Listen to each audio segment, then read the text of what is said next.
திருப்பலியில் கலந்திடவே நாம் ஆலயம் விரைவோம் மகிழ்வுடனே.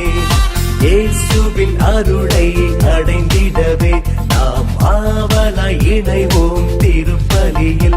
வருவோம் மகிழ்வோம் உறவில் இணைவோம், அவர் வாழ்ந்திடும் ஆலயமாகிடுவோம். வருவோம் மகிழ்வோம் உறவில் இணைவோம், அவர் வாழ்ந்திடும் ஆலயமாகிடுவோம். இயேசுவின் பலியில் கலந்திடவே நாம் ஆலயம் விரைவோம் மகிழ்வுடனே. இயேசுவின் அருளை அடைந்திடவே நாம் ஆவலாய் இணைவோம் திருப்பலியில்.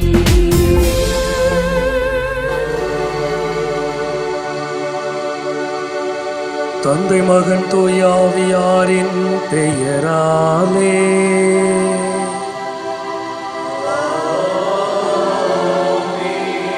நம் ஆண்டவராய் இயேசு கிறிஸ்துவின் அருளும் கடவுளின் அன்பும் தூய ஆவியாரின் தோழமையும் உங்கள் அனைவரோடும் இருப்பதாக.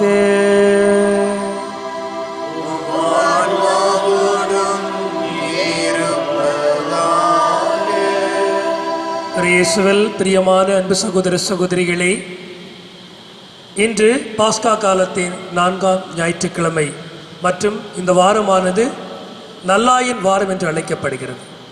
இந்த வேளையிலே நமக்கு நல்லாயனாக இருந்து நம்மை நிறைவாக வழிநடத்தி கொண்டிருக்கும் ஆண்டவருக்கு நன்றி செலுத்துவோம். நமது இல்லங்களிலிருந்து நாம் இந்த நல்லாயன் காட்டிய வழியில் நடக்காத நேரத்திற்காகவும், இந்த நல்லாயனை விட்டு நாம் விலகி சென்ற காரணங்களுக்காகவும் நேரத்திற்காகவும் மனவருந்தி மன்னிப்பு வேண்டுவோம். இந்த திருப்பலியிலே நல்முறையில் பங்கு பெற தடையாக இருக்கும் நாம் செய்த குறைகள் குற்றங்களை நினைத்து மன்னிப்பு வேண்டுவோம்.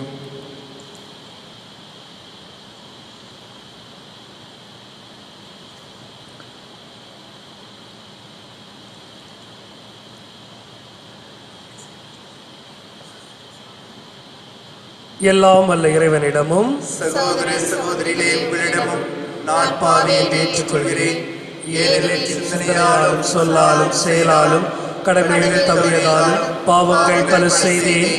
என் பாவமே என் பாவமே என் பெருப்பாவமே. ஆகையால் எப்போதும் கன்னியான புனித மரியாவையும் வானதூதர் புனிதர் அனைவரையும் சகோதர சகோதரி உங்களையும் நம் இறைவனாகிய ஆண்டவரிடம் எனக்காக வேண்டிக் கொள்ள மன்றாடுகிறேன். இயலாம் அல்ல இறைவன் நம் மீது இரக்கம் வைத்து நம் பாவங்களை மன்னித்து நம்மை முடிவில்லா வாழ்வுக்கு அழைத்து செல்வாராக. ஆமென்.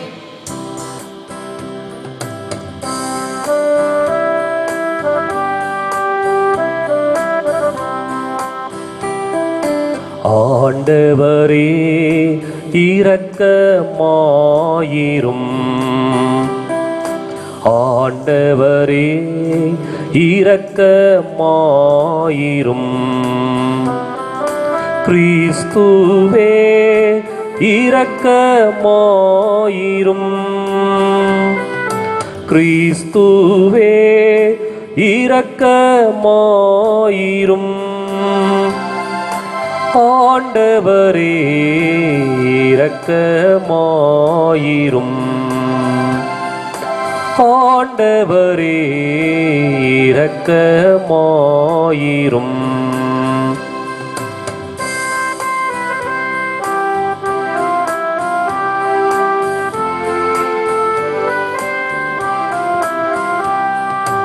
உன்னதங்களிலே இறைவனுக்கு மாட்சிமை உண்டாகுக.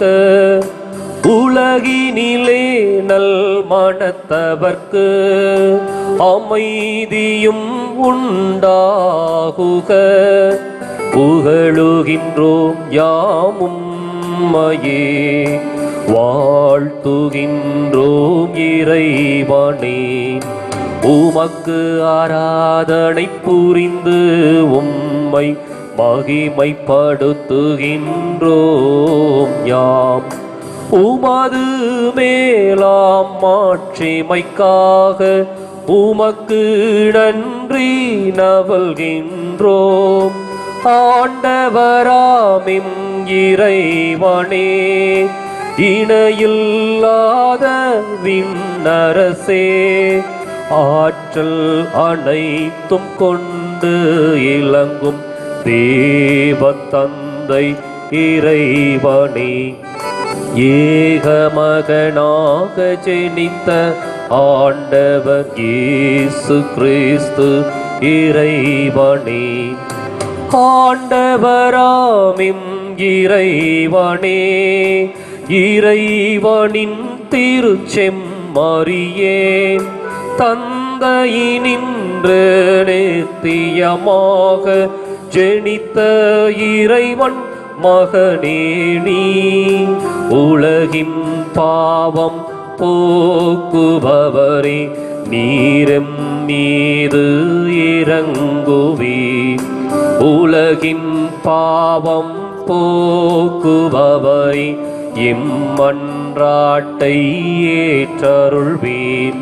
தந்தையின் பலத்தில் வீற்றிருப்பவரே, நீரெம் மீது இறங்குவீர்.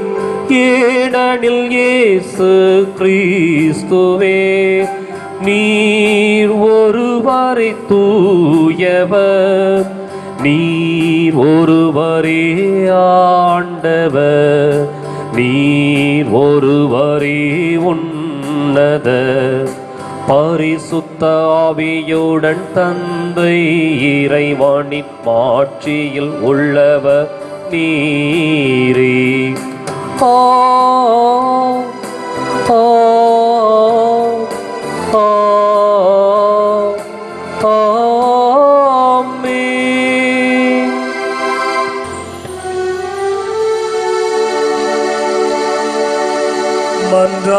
மன்றாடுவோமாக. என்றும் உள்ள எல்லாம் வல்ல இறைவா, விண்ணவரின் மகிழ்ச்சி நாங்களும் பங்கு கொள்ள எங்களை அழைத்து செல்கின்றீர்.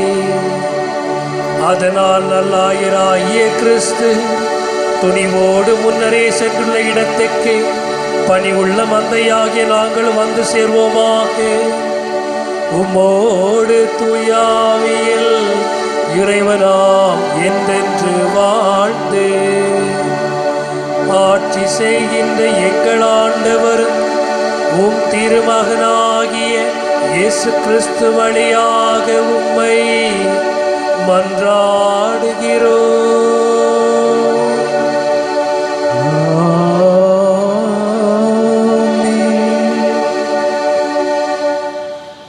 முதல் வாசகம். கடவுள் அவரை ஆண்டவரும் மெசியாவும் ஆக்கினார். திருத்தூதர் பணிகள் நூலிலிருந்து வாசகம்.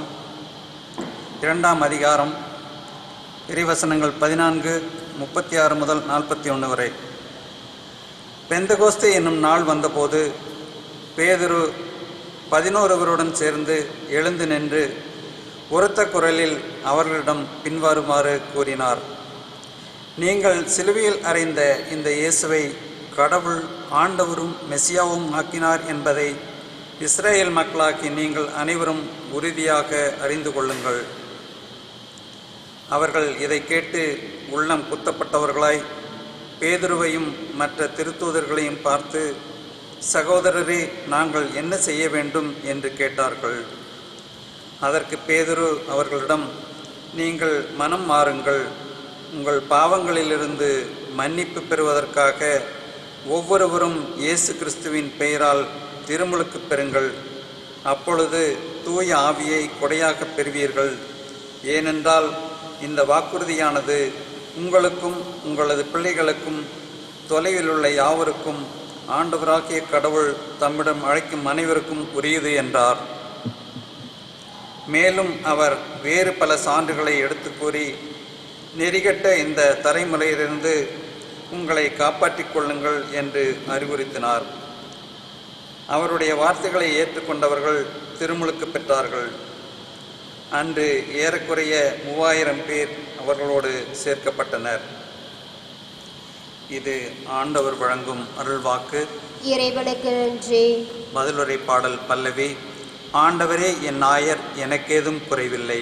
ஆண்டவரே என் நாயர், எனக்கு ஏதும் குறையில்லை. ஆண்டவரே என் நாயர், எனக்கு ஏதும் குறையில்லை. பசும்பல் வெளி மீது என்னை அவர் இளைப்பார செய்வார். அமைதியான நீர்நிலைகளுக்கு என்னை அழைத்துச் செல்வார். அவர் எனக்கு புத்துயிர் அளிப்பார். பல்லவி. ஆண்டவரே என் நாயர், எனக்கு ஏதும் குறைவில்லை. ஆண்டவரே என் நாயர், எனக்கு ஏதும் குறையில்லை. தம் பெயருக்கேற்ற என்னை நீதி வழி நடத்துவார். மேலும் சாவின் இருள் சூழ் பள்ளத்தாக்கில் நான் நடக்க நேர்ந்தாலும் நீர் என்னோடு இருப்பதால் எத்தேங்கிற்கும் அஞ்சிடேன். உன் கோலும் நெடுங்கழியும் என்னை தேற்றும். பல்லவி. ஆண்டவரே என் நாயர், எனக்கு ஏதும் குறைவில்லை. ஆண்டவரே என் நாயர், எனக்கு ஏதும் குறையில்லை. என்னுடைய எதிரிகளின் கண் முன்னே எனக்கு ஒரு விருந்தினை ஏற்பாடு செய்கின்றீர். என் தலையில் நறுமண தைலம் பூசுகிறீர். எனது பாத்திரம் நிரம்பி வழிகின்றது. பல்லவி. ஆண்டவரே என் நாயர், எனக்கு ஏதும் குறைவில்லை. ஆண்டவரே என் நாயர், எனக்கு ஏதும் குறையில்லை. உண்மையாகவே என் வாழ்நாள் எல்லாம் மறுநலமும் பேரன்பும் என்னை புடை சூழ்ந்து வரும். நானும் ஆண்டவரின் இல்லத்தில் நெடுநாள் வாழ்ந்திருப்பேன். பல்லவி. ஆண்டவரே என் நாயர், எனக்கு ஏதும் குறைவில்லை. ஆண்டவரே என் நாயர், எனக்கு ஏதும் குறையில்லை. இரண்டாம் வாசகம். உங்கள் ஆன்மாக்களின் ஆயரிடம் திரும்பி வந்திருக்கிறீர்கள். திருத்தூதர் பேதுரு எழுதிய முதல் திருமுகத்தில் இருந்து வாசகம். 2ஆம் அதிகாரம் 20 முதல் 25 வரை உள்ள இறைவார்த்தைகள். அன்பிற்குரியவர்களே, நன்மை செய்தும் அதற்காக பொறுமையோடு துன்புற்றால் அது கடவுளுக்கு உகந்ததாகும். கிறிஸ்துவும் உங்களுக்காக துன்புற்று ஒரு முன்மாதிரியை வைத்து சென்றுள்ளார். எனவே நீங்கள் அவருடைய அடிச்சுவடுகளை பின்பற்றுங்கள். இதற்காகவே அழைக்கப்பட்டுள்ளீர்கள். வன் செயல் எதுவும் அவர் செய்ததில்லை, வஞ்சனை எதுவும் அவர் வாயில் இருந்ததில்லை. பழிக்கப்பட்ட போது பதிலுக்கு பழிக்கவில்லை, துன்புறுத்தப்பட்ட போது அச்சுறுத்தவில்லை. நியாயமாக தீர்ப்பு வழங்குவோரிடம் தம்மை ஒப்படைத்தார். சிலுவையின் மீது தம் உடலில் நம் பாவங்களை அவரே சுமந்தார். நம் பாவங்களுக்கு இறந்து நீதிக்காக வாழ்வதற்கே இவ்வாறு செய்தார். அவர் தம் காயங்களால் நீங்கள் குணமடைந்துள்ளீர்கள். நீங்கள் வழிதவறி அலையும் ஆடுகளைப் போல் இருந்தீர்கள். ஆனால் இப்பொழுது உங்கள் ஆன்மாக்களின் ஆயரும் கண்காணிப்பாளருமாய் இருப்பவரிடம் திரும்பி வந்திருக்கிறீர்கள். இது ஆண்டவர் வழங்கும் அருள்வாக்கு. இறைவனுக்கு நன்றி.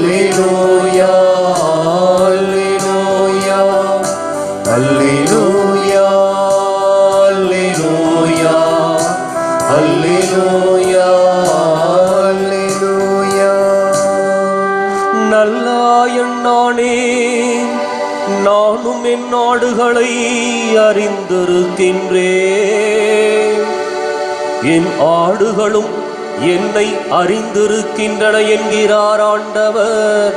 அல்லேலூயா, அல்லேலூயா, அல்லேலூயா, அல்லேலூயா, அல்லேலூயா.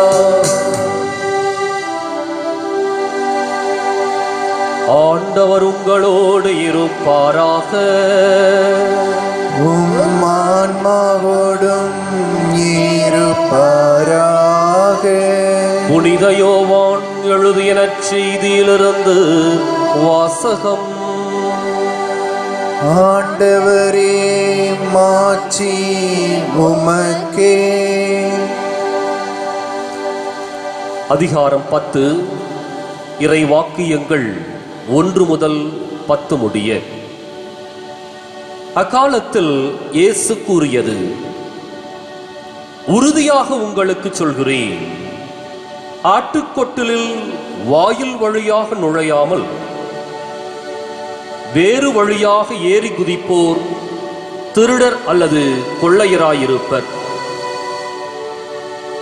வாயில் வழியாக நுழைபவர் ஆடுகளின் ஆயர். அவருக்கே காவலர் வாயிலை திறந்து விடுவார். ஆடுகளும் அவரது குரலுக்கே செவிசாய்க்கும். அவர் தம்முடைய சொந்த ஆடுகளை பெயர் சொல்லி கூப்பிட்டு வெளியே கூட்டிச் செல்வார். தம்முடைய சொந்த ஆடுகள் அனைத்தையும் வெளியே ஓட்டி வந்தபின் அவர் அவற்றிற்கு முன் செல்வார். ஆடுகளும் அவரை பின்தொடரும். ஏனெனில் அவரது குரல் அவற்றுக்கு தெரியும். அறியாத ஒருவரை அவை பின்தொடரா. அவரை விட்டு அவை ஓடிப்போகும். ஏனெனில் அவரது குரல் அவற்றுக்கு தெரியாது. இயேசு அவர்களிடம் உவமையாக இவ்வாறு சொன்னார். ஆனால் அவர் சொன்னதை அவர்கள் புரிந்து கொள்ளவில்லை. மீண்டும் இயேசு கூறியது, உறுதியாக உங்களுக்கு சொல்கிறேன், ஆடுகளுக்கு வாயில் நானே. எனக்கு முன்பு வந்தவர் அனைவரும் திருடரும் கொள்ளையருமே. அவர்களுக்கு ஆடுகள் செவிசாய்க்கவில்லை. நானே வாயில். என் வழியாக நுழைவோருக்கு ஆபத்து இல்லை. அவர்கள் உள்ளே போவர், வெளியே வருவர், மேய்ச்சல் நிலத்தை கண்டுகொள்வர். திருடுவதற்கும் கொல்வதற்கும் அழிப்பதற்கும் அன்றி திருடர் வேறெதற்கும் வருவதில்லை. ஆனால் நான் ஆடுகள் வாழ்வை பெறும் பொருட்டு, அதுவும் நிறைவாக பெறும் பொருட்டு வந்துள்ளேன் என்றார்.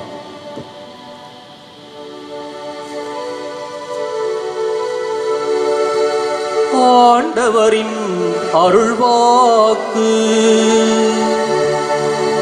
கிறிஸ்துவே உமக்கு புகழ்.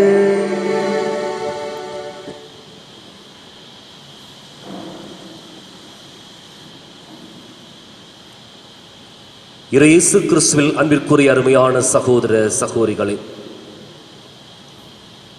இன்றைக்கு உயிர்ப்பு காலத்தினுடைய 4ஆம் ஞாயிற்றுக்கிழமை கொண்டாடி கொண்டிருக்கின்றோம். அதே சமயத்தில் இன்றைக்கு ஊரடங்கு உத்தரவு இந்தியா முழுவதும் அமுல்படுத்தப்பட்டு 40 நாட்களை நாம் கடந்திருக்கின்றோம். 40வது நாள் இன்னைக்கு. நம்முடைய வாழ்க்கை முழுவதும் ஸ்தம்பித்து போய் முடக்கப்பட்டு கட்டுப்படுத்தப்பட்டு இன்றைக்கு வீடுகளிலே முடங்கி இருக்கின்றோம். சிறு சிறு தளர்வுகள் ஆங்காங்கே ஏற்படுத்தப்பட்டிருக்கின்றன. பச்சை நிற பகுதி என்று சொல்லி வரையறுக்கப்பட்ட பகுதிகளுக்குள்ளாக சில தளர்வுகள் ஏற்படுத்தப்பட்டிருக்கின்றன. இன்றைக்கு நம்முடைய ஒட்டுமொத்த வாழ்க்கையும் முடங்கி போயிருக்கின்றது. நம்முடைய இந்திய தேசம் மாத்திரமல்ல, அகில உலகமும் இன்றைக்கு முடங்கி இருக்கின்றது. இந்த சூழல்ல இன்றைக்கு கொடுக்கப்படுகின்ற நற்செய்தியும் சரி, அனைத்து வாசகங்களும் சரி, ஒரு கருத்தை மையமாக வைத்து நமக்கு நம்பிக்கையை ஊட்டுகின்றன. ஒரே கருத்து, நற்செய்தியினுடைய ஆழமான கருத்து, நானே நல்ல ஆயன். நானே நல்ல ஆயன். இதனுடைய காரியங்களை முதல் வாசகமும் 2ஆம் வாசகமும் அழுத்தம் திருத்தமாக தெரிவிக்கின்றது. எப்படிப்பட்ட நல்ல ஆயன் அப்படிங்கிறத முதல் வாசகம் பேதுருவினுடைய வாயிலிருந்தும், யாருக்காக தன்னை ஒப்பு கொடுத்தார், கையளித்தார், பலியாக்கினார் அப்படிங்கிறத இன்றைய 2ஆம் வாசகமும் சிறப்பாக எடுத்து கூறுகின்றது. இயேசுவே நல்ல ஆயன் பற்றி அந்த உவமையில எந்தெந்த காரியங்களை எல்லாம் ஒரு நல்ல ஆயன் செய்வார் அப்படிங்கிறத திட்டமிட்டு வரையறுத்து அதற்கு ஏற்ப தன்னுடைய வாழ்க்கையை கூட அதற்கு ஏற்ற விதத்தில் அமைத்து அந்த வாழ்க்கையோடு அந்த நல்ல ஆயன் என்ற ஒரு நிகழ்வை பகிர்ந்து கொள்ளுகின்றார். முதல் வாசகத்துல பேதுரு அந்த பெந்தகோஸ்து நாள்ல வலிமையோடு வெளியே வருகின்றார். வெளியே வந்து அவர் போதிக்கின்றது என்ன அப்படின்னா, நீங்கள் சிலுவையில் அறைந்த அந்த இயேசுவை என்று சொல்லி அங்கிருந்த மக்களை சுட்டி காட்டுகின்றார். கடவுள் ஆண்டவர் மெசியாவுமாக்கினார் என்ற உயிர்ப்பின் நற்செய்தி அவர்களுக்கு கொடுக்கின்றார். அப்போ இயேசு இந்த மக்களுக்காக இறந்தார் அப்படிங்கிறத பேதுரு ஒற்றை வார்த்தையிலே அழுத்தம் திருத்தமாய் சொல்லுகின்றார். நீங்கள் சிலுவையில் அறைந்த இந்த இயேசுவை கடவுள் ஆண்டவரும் மெசியாவுமாக்கினார் என்பதை இஸ்ராயல் மக்களாகிய நீங்கள் அனைவரும் உறுதியாக அறிந்து கொள்ளுங்கள். ஒரே வரிதான், இதுக்கு மீறி நற்செய்தி இல்லை. இயேசுவினுடைய ஒட்டுமொத்த வாழ்க்கையும் அந்த சிலுவையிலே அடங்கி இருந்தது. நல்ல ஆயனுடைய அந்த அருமையான சித்திரம் எங்க இருக்குது அப்படின்னா அந்த சிலுவையில். அந்த சிலுவையினுடைய கோலத்தை கொஞ்சம் நாம் உற்று பார்ப்போம். உடலெல்லாம் காயங்கள், ரத்தம் வழிகின்றது, தலையிலே முள்முடி, கைகளிலே ஆணிகள். கொலை குற்றவாளிக்குரிய தண்டனை தீர்ப்பை கொடுத்து சிலுவையிலே அறைந்திருக்கின்றார்கள். ஆயன் என்பது ஒரு சுகமான வாழ்க்கை அல்ல. ஆயனுக்குரிய ஒரு வாழ்வு மலர்படுக்கையின் மேல் அல்ல, மாறாக முட்களின் மீது நடக்கின்ற ஒரு கடினமான ஒரு பாதை. காரணம், ஆடுகளை காப்பாற்றுவதற்காக, ஆடுகளை வழிநடத்துவதற்காக ஆடுகளை விட அதிகமான துன்பங்களையும் துயரங்களையும் சுமக்க வேண்டியவன் அந்த ஆயன். எனவேதான் அந்த ஆயனுக்குரிய சித்திரம் ஆடுகளுக்கு முன்பாக அல்ல, சிலுவையிலே அழகாக நமக்கு கொடுக்கப்பட்டிருக்கின்றது. அதைத்தான் ராயப்பர் ஒற்றை வரியில் சொல்லி முடிக்கின்றார். அந்த நற்செய்தியை கேட்டவுடன் அங்கிருந்த மக்கள் உள்ளம் குத்தப்பட்டவர்களாய் நாங்க என்ன செய்யணும்னு சொல்லி கேட்கிறாங்க. அந்த இடத்திலேயே அவர்கள் ஆவியின் வல்லமையை பெற்று திருமுழுக்கு பெறுகின்றார்கள். இதுதான் ஆயனுக்குரிய ஒரு வாழ்க்கை முறை. அதே சமயத்தில் இன்றைய 2ஆம் வாசகம் அந்த ஆயன் எதற்காக அந்த நிலையை ஏற்க வேண்டியிருந்தது அப்படிங்கிறத தெளிவுபடுத்துகின்றது. நம் பாவங்களை அவரே சுமந்தார். நாம் பாவங்களுக்கு இறந்து நீதிக்காக வாழ்வதற்கே இவ்வாறு செய்தார். நம்முடைய ஒட்டுமொத்த பாவங்களையும் சுமந்தவர் ஆண்டவர் இயேசு கிறிஸ்து. இன்றைக்கு நற்செய்தி ஆண்டவர் இயேசுவின் வாயிலே அழகாக இதை அழுத்தம் திருத்தமாய் உள்ளத்தின் ஆழத்திலிருந்து இயேசு இந்த வார்த்தைகளை வெளிப்படுத்துகின்றார். வழக்கமாக அவர் சொல்லுவாரு, உறுதியாக உங்களுக்கு சொல்லுகிறேன். இந்த வார்த்தை இயேசுவினுடைய அடிவயிற்றிலிருந்து வருகின்ற ஒரு வார்த்தை. உண்மையிலும் உண்மையாக உங்களுக்கு சொல்லுகின்றேன். இது இயேசுவினுடைய லட்சியத்திலிருந்து வருகின்ற ஒரு வார்த்தை. இதை சொல்லிட்டு அடுத்தது எதை சொல்லுகின்றாரோ அது அவருடைய வாழ்க்கையோடு நெருக்கமாக சம்பந்தப்பட்டது. நம்ம சொல்லுவோம், நான் சொல்றேன் அப்படிங்கிற அந்த வார்த்தையை நாம் சொல்லுகின்ற பொழுது அதற்குரிய அழுத்தத்தை சொல்லுவோம். அந்த ஒரு தொனி, அதை விட ஆழமான ஒரு தொனியை இயேசு வெளிப்படுத்துகின்றார். உறுதியாக உங்களுக்கு சொல்லுகிறேன் என்னன்னு சொல்லிட்டு, நானே நல்ல ஆயன், ஆடுகளுக்கு வாயில் நானே. ஏன் அப்படின்னா, இந்த ஆயனை கூலிக்கு மேய்க்கின்ற அல்லது திருடர் கொள்ளையர்களுக்கு ஒப்பிட்டு பார்க்கின்றார். கூலிக்கு மேய்க்கின்றவர்கள், அவர்களுக்கு ஆடுகளை பற்றி கவலை இல்லை. அதே போல திருடுவதற்கும் கொள்ளையிடுவதற்கும் வருகின்ற மனிதர்கள் ஆடுகளை பற்றி கவலைப்படுவதில்லை. காரணம், அவர்களுக்கு ஆடுகள் கிடைத்தால் போதும். எனவே அது எப்படிப்பட்ட ஆடாக இருந்தாலும் சரி, அதை கவர்ந்து கொண்டு போய் அதை தங்களுடைய சுய லாபத்திற்கு பயன்படுத்துகின்றவர்கள் தான் திருடர்களும் கொள்ளையர்களும். ஆடுகளை பாதுகாக்க வேண்டும் என்ற ஒரு நியதியோ, ஆடுகளுக்காக ஐயோ ஆடுக்கு முடியல, ஆட்டிற்கு உடல்நிலை சரியில்லை அப்படின்னு சொல்லி கவலைப்படுகின்றவர்கள் திருடர்களோ கொள்ளையர்களோ அல்ல. அது எக்கேடு கெட்டாலும் அவர்களுக்கு அதை பற்றி எந்த விதமான ஒரு நெருடலும் வருத்தமும் இருக்க போவதில்லை. ஆனால் ஆடுகளை பற்றி கவலைப்படுபவன் யார் அப்படின்னா, உண்மையான ஆயன். உண்மையான ஆயன்.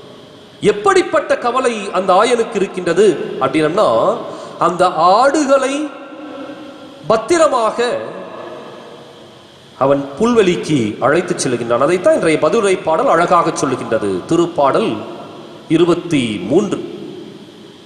தாவீது அரசர் உருகி பாடி அந்த திருப்பாடல். அதுல ஆடுகளை எப்படியெல்லாம் வழி நடத்துகின்றான் ஆயன் அப்படிங்கிறத சொல்லுகின்றான். அதை விட மேலாக ஆண்டவர் ஒரு படி மேல போய் என்ன சொல்றார் அப்படின்னா, என் ஆடுகளை நான் அறிவேன், அவையும் என்னை பின்தொடர்கின்றன. ஆடுகளுடைய ஒவ்வொரு உணர்வையும் அறிந்து உணர்ந்தவராக ஆயர் இருக்கின்றார். எனவேதான் ஆடுகளுடைய அந்த வேதனை, துன்பம், அவருடைய வருத்தம், அதை அனைத்தையும் அறிந்தவராக ஆயன் இருக்கின்றார். அதே போல ஆயனுடைய கூக்குரலை கேட்கின்ற ஆடுகள் அந்த ஆயனை பின்தொடர்வதற்கு தயாராகின்றன. அந்த அளவுக்கு ஆடுகளுக்கும் ஆயனுக்கும் ஒரு நெருக்கம். கூலிக்கு மேய்ப்பவர்களுக்கோ, திருடுகின்றவர்களுக்கோ, கொள்ளையர்களுக்கோ ஒருபோதும் அதை பற்றி கவலை இல்லை. இன்றைக்கு நாம் வாழுகின்ற ஒரு சூழலுக்கு வருவோம். இன்றைக்கு கொரோனா தொற்று நோயினால் பாதிக்கப்பட்டு 34 லட்சம் பேர் மருத்துவமனையிலே அனுமதிக்கப்பட்டிருக்கின்றார்கள். ஏறக்குறைய அதில் ஒரு 11 லட்சம் பேர் குணம் பெற்று திரும்பி இருக்கின்றார்கள். அதே சமயத்தில் 2,40,000 மேற்பட்டவர்கள் இறந்து போயிருக்கின்றார்கள். இன்னும் தீவிர சிகிச்சை பிரிவில் அனுமதிக்கப்பட்டவர்களும் ஏராளம். இந்த ஒரு காலகட்டத்தில் ஒரு தலைவனுடைய குணாதிசயத்தை எங்கே எப்பொழுது நாம் தெரிந்து கொள்ள முடியும் அப்படின்னா, எங்கே ஒரு தொண்டன், ஒரு சீடன் கஷ்டப்படுகின்றானோ, துன்பப்படுகின்றானோ, வேதனைப்படுகின்றானோ, அந்த இடத்துல தான் அந்த தலைவனுடைய மனப்பக்குவத்தை, குணாதிசயத்தை நாம் உணர்ந்து கொள்ள முடியும். இயேசு உண்மையான தலைவன். அந்த மக்கள் துன்பப்பட்ட பொழுது அந்த துன்பங்களுக்குள் தன்னை ஈடுபடுத்திக் கொள்ளுகின்றார். இயேசு உண்மையான ஆயன். அந்த மக்கள் கூக்குரலிட்ட பொழுது அவருடைய கூக்குரலுக்கு செவி சாய்த்தவர். அந்த மக்களோடு 2.5 கலந்து அவருடைய துன்ப வாழ்க்கையில தன்னை ஈடுபடுத்திக் கொண்டவர். இன்றைக்கு கொரோனா தொற்று நோய் யுகத்துல நம்முடைய தலைவர்களை எளிதாக அடையாளம் கண்டுகொள்ள முடியும். யார் இந்த வேதனைக்குள்ளாக, இந்த துன்பத்திற்குள்ளாக நம்மோடு இருந்து மக்களோடு மக்களாக கலந்து அவர்களை வழிநடத்தி கொண்டிருக்கின்றார்கள் அப்படிங்கிறதையும், அதே சமயத்தில் அதிகாரத்தை மாத்திரமே கையில் வைத்துக் கொண்டு அது இது என்று சொல்லி சில அறிவிப்புகளை அவ்வப்பொழுது கொடுத்துவிட்டு தங்களை மாத்திரமே பாதுகாத்துக் கொள்ளுகின்ற தலைவர்கள் யார் என்பதையும் நாம் உணர்ந்து கொள்ள முடியும். இன்றைக்கு அடித்தட்டு மக்களுடைய வாழ்க்கையினுடைய கஷ்ட நஷ்டங்களை புரிந்து கொண்டு அதற்கு ஏற்ப செயல்படுகின்ற தலைவர்களை இன்றைக்கு எளிதாக இனம் காண முடியும். யோசித்து பாருங்கள், கடந்த 40 நாட்கள் எப்படிப்பட்ட நிகழ்வுகள் அரங்கேறி இருக்கின்றன, எப்படிப்பட்ட தலைவர்கள் நம்மை வழிநடத்தி கொண்டிருக்கின்றார்கள். சில நல்ல தலைவர்கள் இருக்கின்றார்கள், இல்லை என்று சொல்வதற்கில்லை. முழுமையாக மக்களுடைய பணியில் ஈடுபட்டு இருக்கின்ற நல்ல தலைவர்கள், என்னுடைய நாட்டு மக்கள், என்னுடைய ஊர் மக்கள், என்னுடைய மாநிலத்து மக்கள் விரைந்து மீண்டு வர வேண்டும் என்று சொல்லி இரவு பகலாக போராடி கொண்டிருக்கின்ற தலைவர்களும் இருக்கின்றார்கள். அதே சமயத்தில்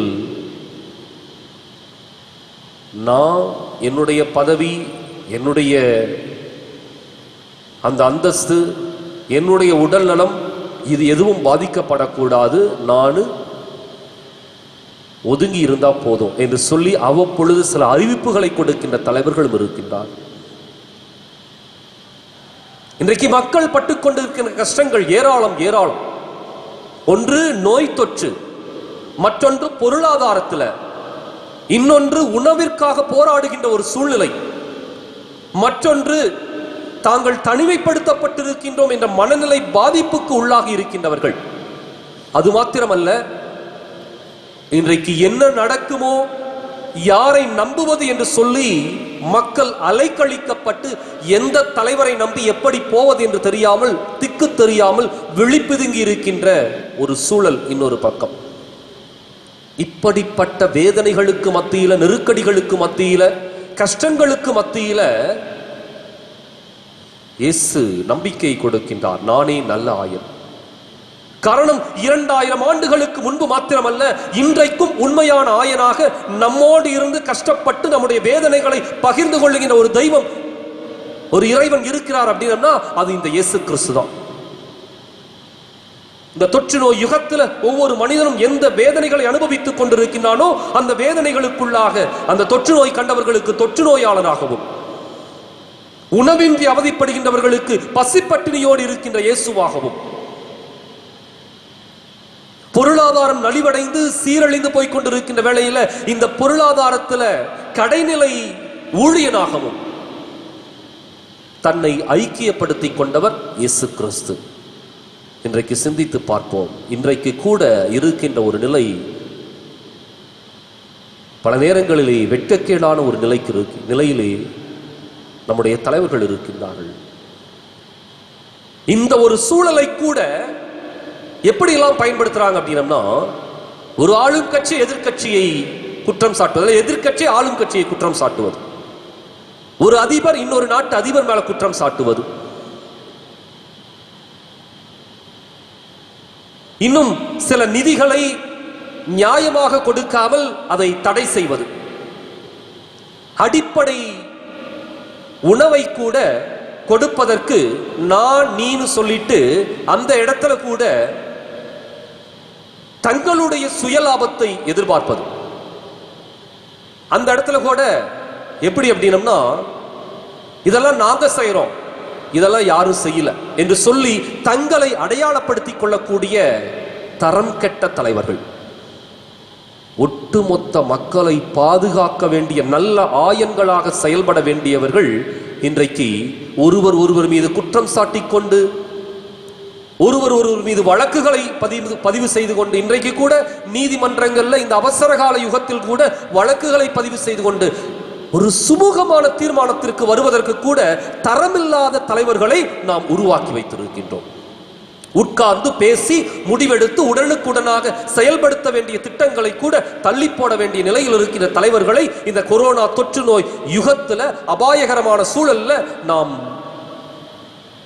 தலைவர்களாக வைத்திருக்கின்றோம். யோசித்து பார்ப்போம்.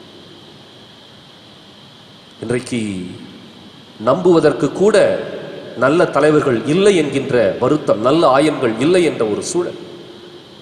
இருப்பினும் அன்பிற்குரிய சகோதர சகோதரிகளே, உறவுகளை, இன்றைக்கு யாரையும் நம்பி நாம் இல்லை, மாறாக இயேசுவை நம்பி நாம் வாழ்ந்து கொண்டிருக்கின்றோம். இயேசு என்ற உண்மையான தலைவனை நம்பி வாழ்ந்து கொண்டிருக்கின்றோம். இன்றைக்கு அவ்வப்பொழுது சில அறிவிப்புகளை செய்து கொண்டு, அதுவும் எந்த விதத்திலும் பிரயோஜனம் இல்லாத அறிவிப்புகள், இப்படிப்பட்ட தலைவர்களும் இருக்கின்றார்கள். மக்களுக்கான திட்டங்களை உருவாக்கக்கூடிய தலைவர்கள் இன்றைக்கு மறைந்து போயிருக்கின்றார்கள். மதத்தின் பெயரால் இன்றைக்கு கொரோனா தொற்று நோயை தவறாக பரப்பினார்கள் என்று சொல்லி அவர்கள் மீது ஒரு குற்றச்சாட்டு, இதை கூட பரப்புகின்ற தலைவர்கள் இருக்கின்றார்கள். அது மாத்திரமல்ல, சில தவறான முடிவுகளை எல்லாம் சொல்லிவிட்டு மீண்டுமாக பின்வழிக்கின்ற, அதை வாபஸ் வாங்குகின்ற தலைவர்களும் இருக்கின்றார்கள். அப்படின்னா இன்றைக்கு இந்த தலைவர்களுக்கு உணர்வுகள் இல்லையா, அல்லது அவர்களுக்கு தேவையான நியாயமான ஆலோசனைகள் கிடைக்கவில்லையா? வருத்தத்திற்குரிய ஒரு செய்தி. எனவே அன்பிற்குரிய அருமையான சொந்தங்களே, உறவுகளே, இன்றைக்கு நாம யாரையும் தேடி அங்கேயும் இங்கேயும் போக தேவையில்லை. இன்றைக்கு கூட இதை விட தரம் கெட்ட அரசியல் காரியங்களை அரங்கேற்றிக் கொண்டிருக்கின்றார்கள். இந்த கொரோனா தொற்று நோய் அபாயத்தை கூட வாக்கு வங்கி அரசியலாக பயன்படுத்துகின்ற தரம் கெட்ட தலைவர்கள் இருக்கின்றார்கள். பாருங்க, எங்க நல்ல ஆயம்னு சொல்றது, யார நல்ல ஆயம்னு சொல்றது, எந்த இடத்துல போய் கூப்பாடு போடுறது, இதை குறித்து எந்த இடத்துல முறையிடுவது தெரியவில்லை. அப்படிப்பட்ட தலைவர்களை வைத்திருக்கின்றோம். காரணம் என்ன அப்படின்னா, பணம் கொடுத்து காசு கொடுத்து ஆட்சிக்கு வந்தவர்களுடைய நிலை அப்படித்தான் இருக்கும். இன்றைக்கு நாம் உண்மையான தலைவர்களை உணர்ந்து கொள்வோம். அது எங்கேயாக இருந்தாலும் சரி, அது நம்முடைய சமூகமாக இருந்தாலும் சரி, அல்லது நம்முடைய மாநிலமாக இருந்தாலும் சரி, தேசமாக இருந்தாலும் சரி, உண்மையான தலைவர்களை நாம் அடையாளம் கண்டுகொள்வோம். இயேசு என்ற உண்மையான தலைவருடைய வழியில் நடக்கின்ற தலைவர்களை நாம் முன்னிறுத்துவோம். அப்படிப்பட்ட தலைவர்களுக்கு நாம் ஆதரவு கரம் நீட்டுவோம். இயேசுவை தவிர இந்த உலகத்தில் நம்முடைய உணர்வுகளை புரிந்து கொண்டு வழிநடத்த எந்த ஒரு தலைவனும் இருக்கப் போவதில்லை. யாரெல்லாம் இயேசுவை பின்பற்றி அவருடைய செயல்பாடுகளை தங்களுடைய வாழ்க்கையில் வெளிப்படுத்துகின்றார்களோ அவர்கள் மாத்திரமே உண்மையான ஆயனாக செயல்பட முடியும். அதை இனம் கண்டுகொண்டு தொடர்ந்து இயேசுவை நல்ல ஆயனாகவும் அவருடைய வழியில் நடக்கின்ற நல்ல ஆயன்களை தேர்ந்தெடுக்கவும் அவர்களை தலைவர்களாக வாழ வைக்கவும் இந்த திருப்பலியில் தொடர்ந்து மன்றாடுவோம். எழுந்து நிற்போம். நம்முடைய விசுவாசத்தை பாடல் வழியாக நாம் அறிக்கையிடுவோம்.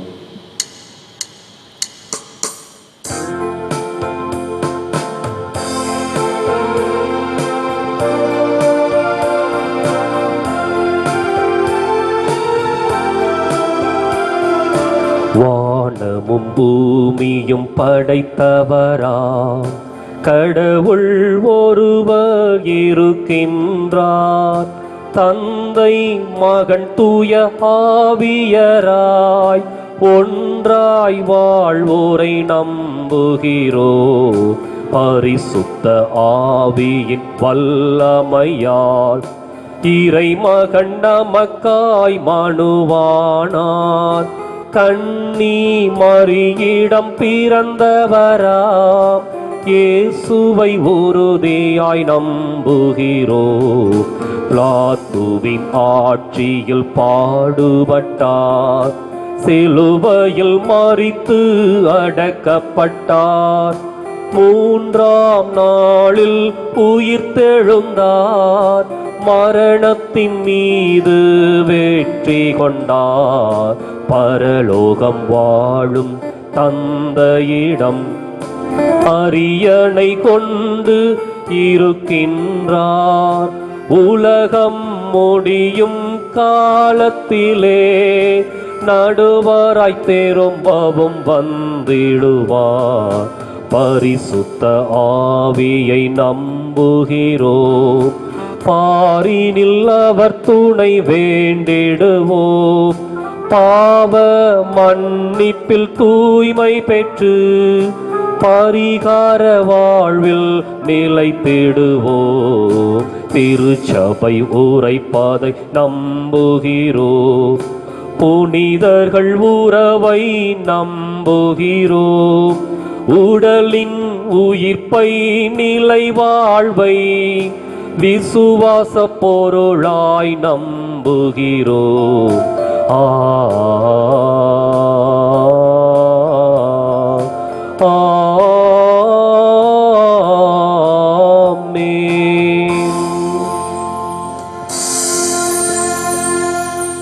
இயேசுவில் பிரியமான அன்பு சகோதர சகோதரிகளே, நானே நல்லாயன் என்று ஆண்டவர் நமக்கு கூறியுள்ளார். அந்த நல்லாயன் மீது விசுவாசம் கொண்டு நம்பிக்கையோடு நமது மன்றாட்டுக்களையும் ஜெபங்களையும் ஒப்படைத்து ஜெபிப்போம். நல்ல ஆயன் நானே என்ற இறைமகனின் திருப்பயணத்தில் இணைந்து இறைப்பணியாற்றிட திருப்பொழிவு செய்து தேர்ந்து கொண்ட திருத்தந்தை பிரான்சிஸ், ஆயர்கள், திருப்பணியாளர்கள், அருட்சகோதரர்கள், சகோதரிகள், பொதுநிலையினர் அனைவரும் நல்ல மேய்ப்பனாக தன் ஆடுகளுக்காக தன்னையே தருகின்ற ஆற்றல் கொண்டவர்களாகிட தங்களின் அழைப்பை உணர்ந்து உழைத்திட தொற்று நோயிலிருந்து காத்திட வேண்டிய அருள் வரும் வேண்டி இறைவா உம்மை மன்றாடுகிறோம். ஆண்டவரே, எங்கள் மன்றாட்டை கேட்டருளும். எம்மை ஆளும் எம் தலைவா, எம் நாட்டில் செயல்படும் தலைமை பொறுப்பாளர்கள் சுயநலம் கருதாமல் பொதுநலம் காணவும் ஏற்ற தாழ்வு இல்லா சமத்துவ சமுதாயம் படைத்திட அவர்களுக்கு போதுமான ஞானத்தையும் அருள் வாழ்வையும் அவர்கள் மீது பொழிந்து தொற்று நோயிலிருந்து உம் மக்களை பேணி காக்கும் நல்ல ஆயனாக செயல்பட வேண்டிய வரத்திற்காக இறைவா உம்மை மன்றாடுகிறோம். ஆண்டவரே, எங்கள் மன்றாட்டை கேட்டருளும். நானே வாயில், என் வழியாக நுழைவோருக்கு ஆபத்து இல்லை என்று இயல்பிய இயேசுவே, உமது திருப்பணியாளர்கள் சமுதாயத்தில் ஏற்படும் பிரச்சனைகளை வெகுவாக ஏற்றுக்கொண்டு உம் திருப்பணியை திறம்பட ஆற்றிட உமது துணையாளரின் துணை அவர்களோடு இணைந்து இறைமக்கள் இறைவனிடம் அழைத்து செல்லும் ஆற்றலை இவர்களுக்கு நிறைவாய் பொழிந்து அவர்கள் உம் சாட்சியாய் வாழ்ந்திட வரவேண்டி இறைவா உம்மை மன்றாடுகிறோம். ஆண்டவரே, எங்கள் மன்றாட்டை கேட்டருளும்.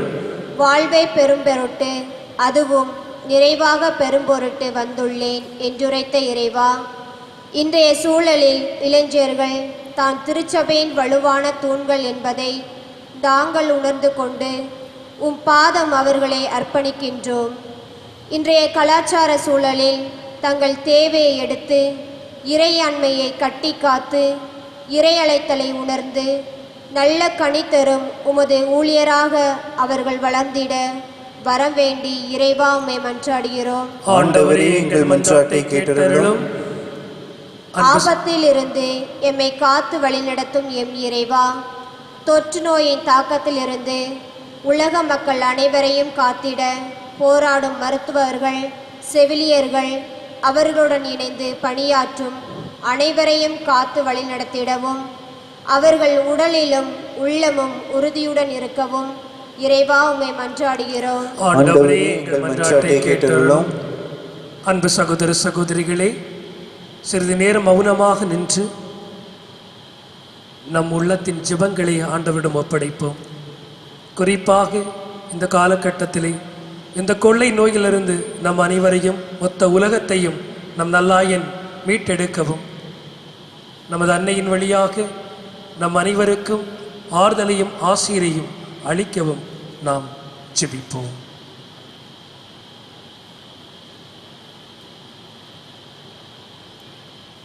ஆண்டவரே, உம்மை இறைஞ்சி மன்றாடு மக்களுக்கு உமது அருள் இரக்கம் துணை நிற்க வேண்டும் என உம்மை வேண்டுகின்றோம். அதனால் உமது ஏவுதலின் வழியாக நாங்கள் நம்பிக்கையோடு கேட்ட வரங்களை உமது வல்லமையால் விரைவாக பெற்றுக்கொள்வோமாக. எங்கள் ஆண்டவராம் கிறிஸ்து வழியாக உம்மை மன்றாடுகிறோம். ஆமென். காணிக்கை. வருகிறேன், உன் பாதம் வருகிறேன், தருகிறேன், என்னை தருகிறேன். வருகிறேன், உன் பாதம் வருகிறேன், தருகிறேன், என்னை தருகிறேன்.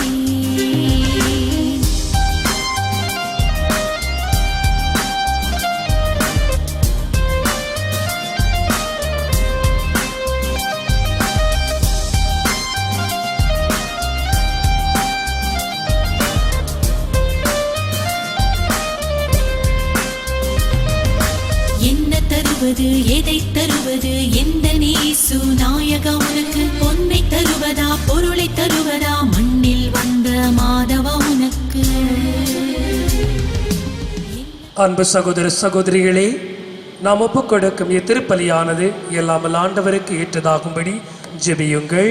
ஆண்டவர் தம் திருப்பெயரை புகழ்ச்சிக்காகவும் மாட்சிக்காகவும் தமது நன்மைக்காகவும் புனித திருவையின் அனைத்து நலனுக்காகவும் முதலிலிருந்து வெளியேற்றுக்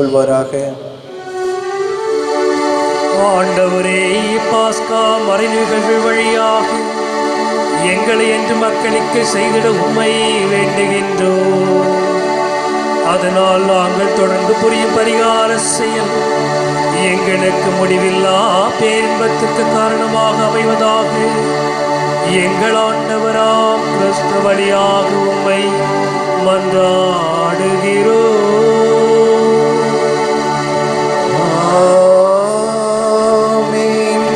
ஆண்டவர் உங்களோடு இருப்பாராக. உம்மான்மாவோடும் இருப்பாராக. இதயங்களை ஆண்டவரிடம் எழுப்புங்கள். ஆண்டவரிடம் எழுப்பியுள்ளோம். நம் இறைவனாகிய ஆண்டவருக்கு நன்றி கூறுவோம். அது தகுதியும் நீதியும் ஆனதே.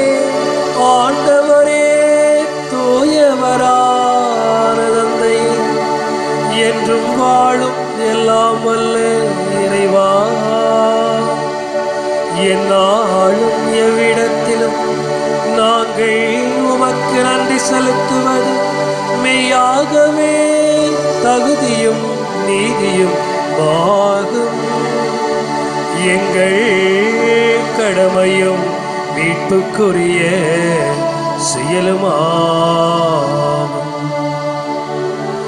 கிறிஸ்து வழியாகவே ஒளியின் மக்கள் நிலை வாழ்வில் நுழைகின்றன. விண்ணரசின் கதவுகள் நம்பிக்கையாளருக்கு திறந்துவிடப்படுகின்றன. ஏனெனில் சாவுக்குரிய எங்கள் வாழ்வும் அவரது சாவால் மீட்படைந்து அவரது உயிர்ப்பிலே அனைவரது வாழ்வும் உயிர் தெளிந்து விட்டது. ஆகவே பாஸ்கா மகிழ்ச்சி பொங்க அனைத்துலகமார்ந்த அனைவரும் மக்களிக்கின்றன. அவ்வாறே ஆற்றல் மிக்கோதும் அதிகாரம் கொண்டவர் தூதர்களும் உமது மாட்சியை புகழ்ந்துரைத்து ஒரே குரலாய் பாடுவதாவது: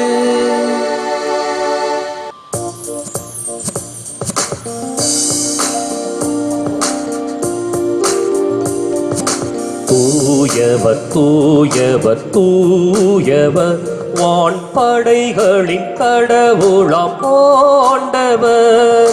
விண்ணகமும் மண்ணகமும் உமது மாட்சியால் நிறைந்துள்ளன. உன்னதங்களிலே ஓசானா, உன்னதங்களிலே ஓசானா. ஆண்டவர் பெயரால் வருகிறவர் ஆசி பெற்றவர். உன்னதங்களிலே ஓசானா, உன்னதங்களிலே ஓசானா. தாயும் தந்தையுமான இறைவா, நீர் மெய்யாகவே தூயவர், தூய்மை அனைத்துக்கு ஊற்று. ஆகவே உம்முடைய தூய ஆவியை பொழிந்து இக்காணிக்கைகளை தூய்மைப்படுத்த உம்மை வேண்டுகிறோம். இவ்வாறு எங்கள் ஆண்டவர் இயேசு கிறிஸ்துவின் வாழ்வு தரும் திரு உடலாகவும் மீட்பு தரும் திரு கிண்ணமாகவும் எங்களுக்கு இவை மாறுவனவாக. அவர் பாடுபட உளக்கனிந்து தம்மை கையளித்த போது அப்பத்தை எடுத்து நன்றி செலுத்தி தம் சீடருக்கு அளித்து அவர் கூறியதாவது: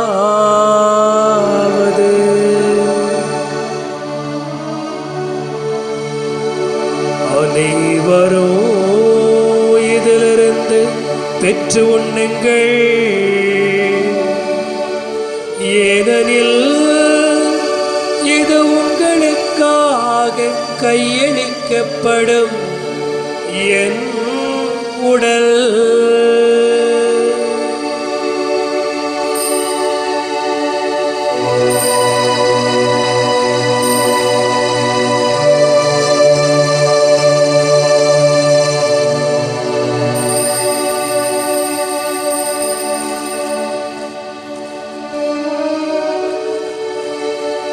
அவ்வண்ணமே இரவு விருந்து அருந்தியவின் கிண்ணத்தை எடுத்து மீண்டும் உமக்கு நன்றி செலுத்தி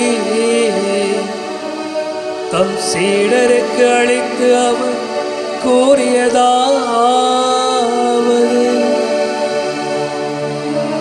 அனைவரும் இதிலிருந்து பெற்று பருகுங்கள்,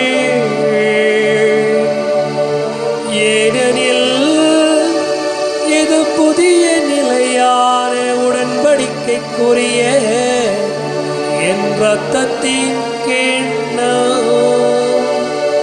இது பாவ மன்னிப்புக்கென்று உங்களுக்காகவும் பலருக்காகவும் சிந்தப்படும்.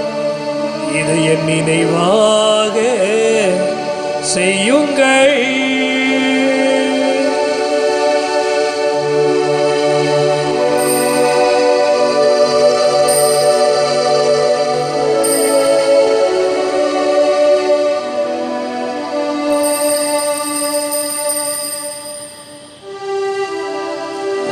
நம்பிக்கையே மறைபொருள்.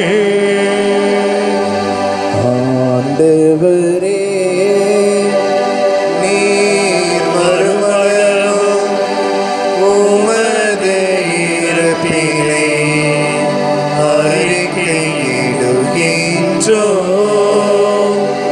உமது உயிர்ப்பினையும் எடுத்துரைக்கின்றோம். ஆகவே ஆண்டவரே, நாங்கள் கிறிஸ்துவின் இறப்பினையும் உயிர்ப்பினையும் நினைவு கூர்ந்து வாழ்வு தரும் அப்பத்தையும் மீட்பளிக்கும் கிண்ணத்தையும் உமக்கு ஒப்புக் கொடுக்கின்றோம். உன் திருமன்று ஊழியம் புரிய தகுந்தவர்கள் எங்களை ஏற்றுக்கொண்டே, எனவே மக்கு நன்றி செலுத்துகிறோம். மேலும் கிறிஸ்துவின் உடலிலும் இரத்தத்திலும் பங்கு கொள்ளும் எங்களை தூய ஆவியார் ஒன்று சேர்க்க வேண்டும் என்று உம்மை தாழ்மையுடன் மன்றாடுகிறோம்.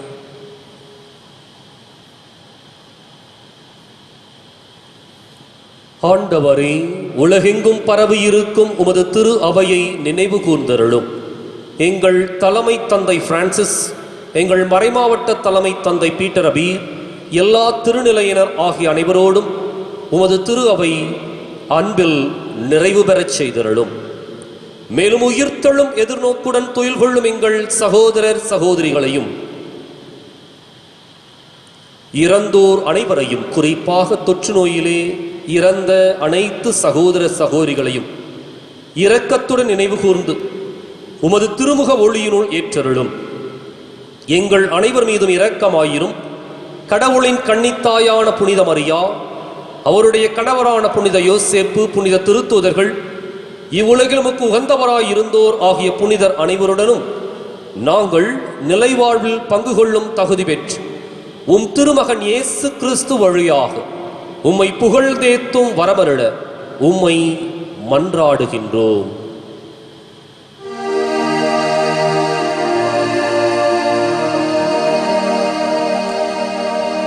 இவர் வழியாக இவரோடு இவரில் எல்லாம் வல்ல இறைவனாகிய தந்தையே, பரிசுத்த ஆவியில் ஒன்றிப்பில் எல்லா புகழும் மாட்சியும் என்றென்றும் உமதே.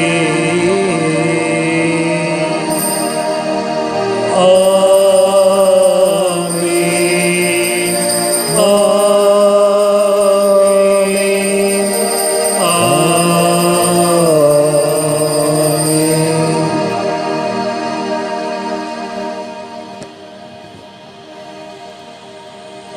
மீட்பரின் கட்டளையால் கற்பிக்க பெற்று இறை படிப்பினையால் தேர்ச்சி பெற்ற நாம் துணிந்து பாடுவோம்.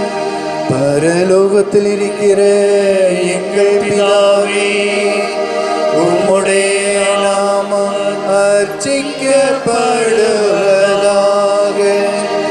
உம்முடைய ராஜ்யம் வருக. உம்முடைய சித்தம் பரலோகத்தில் செய்யப்படுவது போல பூலோகத்திலும் செய்யப்படுவதாக. எங்கள் அனுதின உணவை எங்களுக்கு இன்று அளித்தருளும்.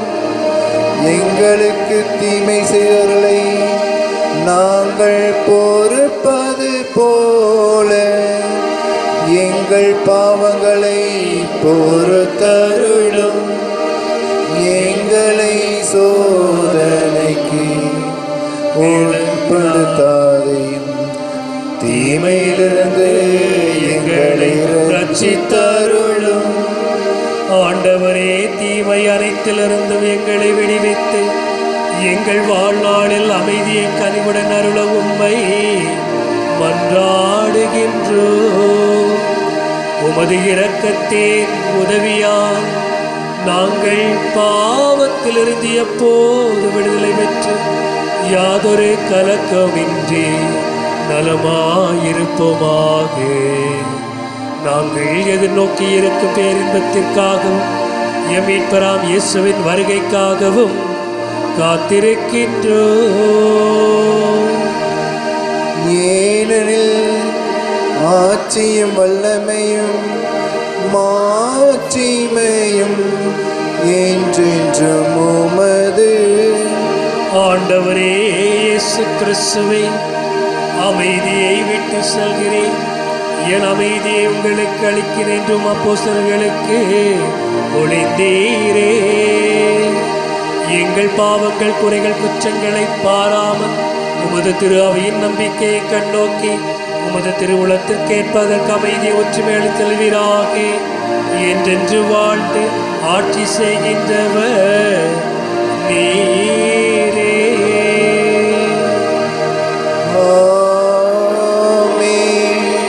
வாழ்வழிக்கும் மீட்பளிக்கும் நம்மை வாழ அழைக்கும் ஆண்டவருடைய சமாதானம் உங்களோடு இன்றும் என்றும் இருப்பதாக.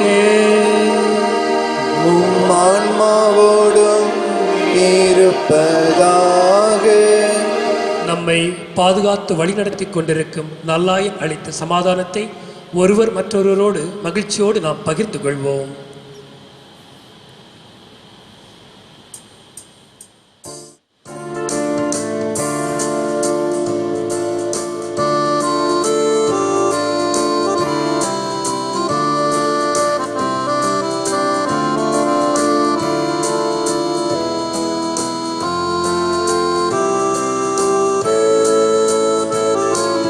உலகின் பாவம் போக்கும் இறைவனின் செம்மறியே,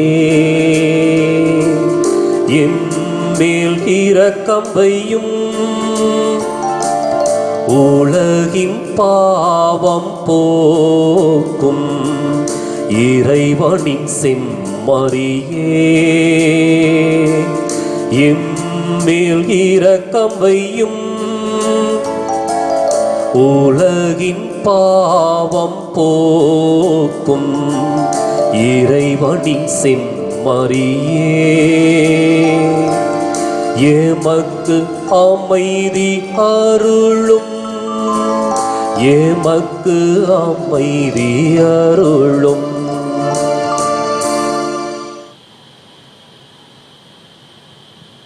அன்பு சகோதர சகோதரிகளே, இதோ இறைவனின் செம்மறி, இதோ உலகின் பாவங்களை போக்க வந்த நல்லாயனாகிய நம் ஆண்டவர் இயேசு கிறிஸ்துவின் வாழ்வு தரும் திரு உடலும் மீட்பு தரும் திரு கிண்ணமும். இந்த ஆண்டவரின் முடிவில்லா விருந்திற்கு அழைக்கப்பெற்ற நாம் அனைவரும் பேறு பெற்றோர். ஆண்டவரே, நீர் இந்நிலத்தில் எழுந்தருளி வர நான் தகுதியற்றவன், ஆனால் ஒரு வார்த்தை மட்டும் சொல்லியருளும், எனது ஆன்மா நலமடையும்.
வாழ்வு நான் வாழ வேண்டும்.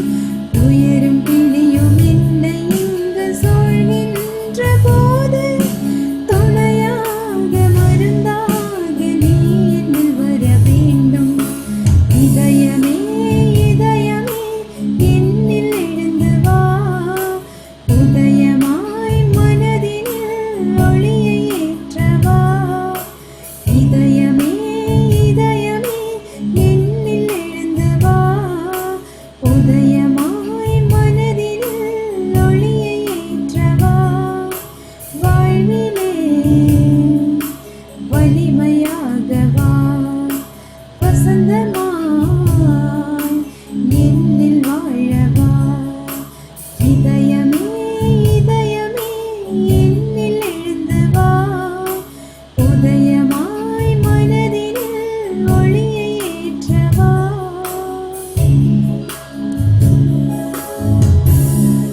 இயேசு கிறிஸ்துவில் அன்புக்குரிய அருமையான சகோதர சகோதரிகளே, ஊரடங்கு உத்தரவு மீண்டும் 2 வாரங்களுக்கு நீட்டிக்கப்பட்டிருக்கின்றது.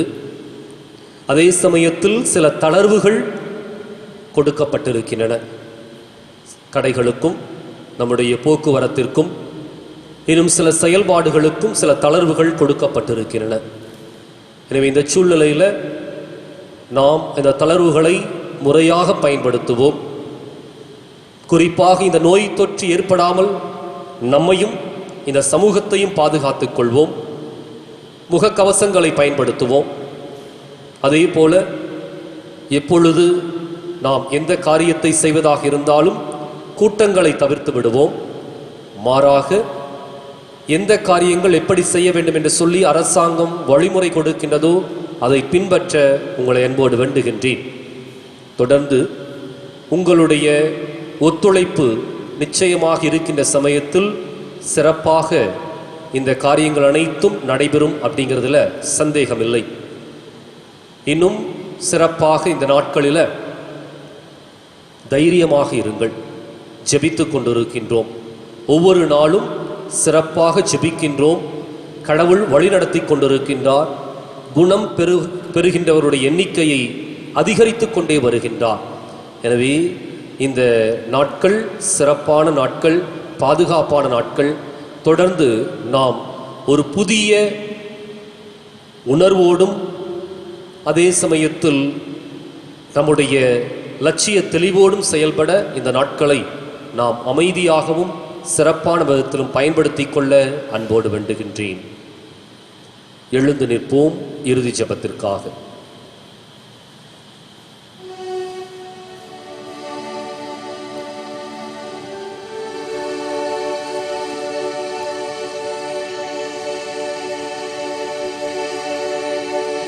நன்றியோடு மன்றாடுவோமாக.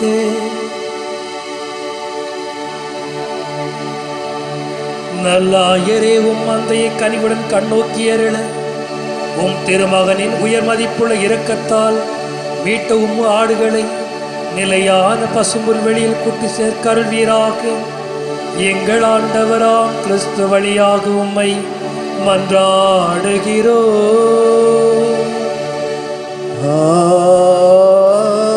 ஆமென். ஆண்டவர் உங்களோடு இருப்பாராக. உம் ஆன்மாவோடும் இருப்பாராக. எல்லாம் வல்ல இறைவன் தந்தை, மகன், தூயாவியாரின் வழியாக நம் அனைவரையும் ஆசீர்வதிப்பாராக.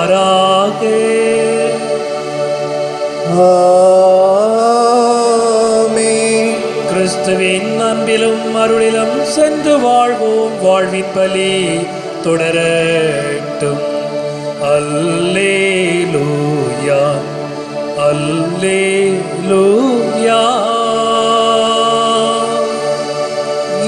இறைவனுக்கு நன்றி. அல்லேலூயா, அல்லேலூயா.